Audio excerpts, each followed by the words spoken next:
Ir Alachui priklauso rytai ir vakarai. Taigi, kur besigręšite, ten Alacho veidas. Ir jis yra aukštai virš savo sosto. Be abejo, Alachas yra pakankamas savo kūrinijos poreikiams, visą žinantis. Ir jie, judėjai, krikščionys ir pagonys, sako, Alachas turi sūnų. Šlovė jam, išaukštintas jis virš visko, ką jam priskiria. Ne jam priklauso viskas, kas yra danguose ir žemėje, ir visi paklusniai pasiduoda jo garbinimui. Jis yra dangus ir žemės kūrėjas. Kai jis nusprendžia dėl ko nors, jis tepasako, būk. Ir jis yra. O tie, kurie neišmano, sako, kodėl Alachas nekalba su mumis, akis į akį. Arba kodėl mums nepasirodo ženklas.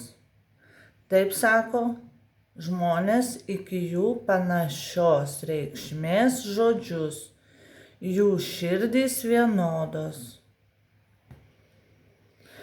Mes tikrai paruošiame aiškius ženklus žmonėms, kurie tvirtai tiki.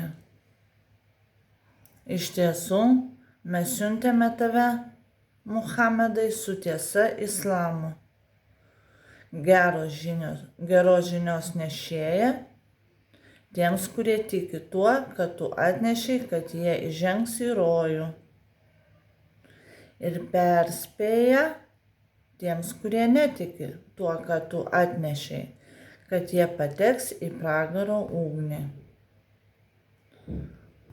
Ir tu nebūsi klausinėjamas apie liepsnojančios ugnies gyventojus. Žiūrėti Aja, Sūra 3, Aja 85.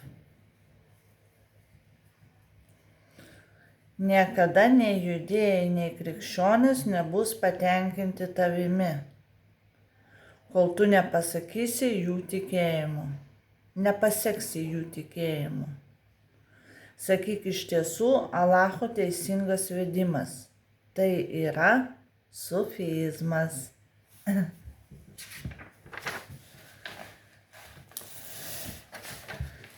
Vienintelis.